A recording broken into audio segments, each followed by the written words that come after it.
It all started on a chilly New Year's Day, when the snow danced gently outside the window, painting the landscape a dazzling white. Inside the warm living room of the Thompson family, a bright idea was brewing around the fireplace. James, the father, cleared his throat and spoke excitedly. "We're starting a new family tradition this year, a gratitude jar.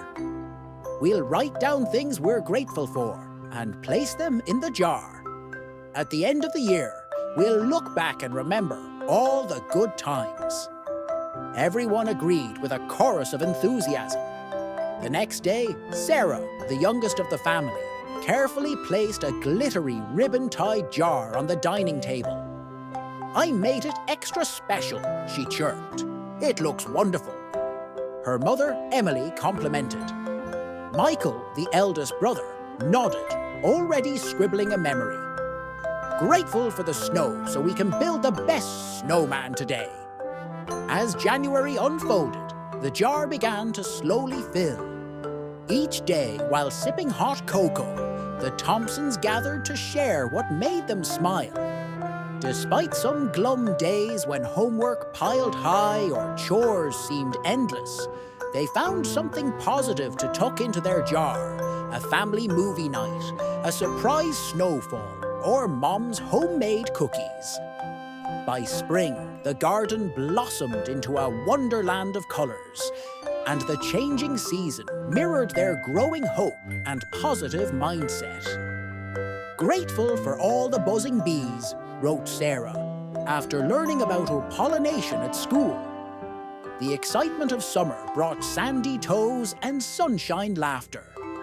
The Thompsons' vacation to Lakeside Park offered new entries like that first brave leap off the dock into the lake and the epic marshmallow roast around the crackling campfire. One memorable day at the park, a curious fox appeared from the woods. "I'm grateful we got to see a real wild fox today," Michael wrote, his eyes gleaming with wonder. Autumn arrived, wrapping the world in golden leaves. The family faced challenges like school exams and busy work schedules, but each night they turned the stress into a soothing routine of gratitude jotting. One rainy October evening, Emily reflected, "I'm grateful for the sound of raindrops. They remind me the earth is being nourished." The kids nodded, adding their own thoughts on cozy indoor days. The holiday season brought colourful lights and warm gatherings. On Christmas Eve, while decorating cookies, they paused to savour their gratitude habit. The jar was nearly brimming, its contents a patchwork of memories, moments big and small. New Year's Eve returned with its festive spirit. The family gathered once more, emptying the jar like opening a long-lost treasure chest. Laughter and fondness filled the room as they read each note they've tucked away, remembering events they'd almost forgotten. "Oh, I forgot about the time our kite got stuck in the tree. And the funny way Dad got it down," giggled Sarah, pointing to a note from springtime.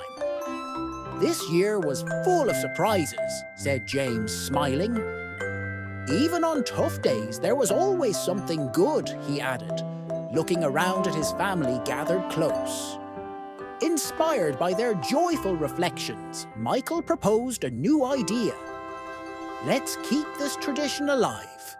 We can be even more creative next year. Maybe add some photos or draw pictures. Like and subscribe for more amazing stories."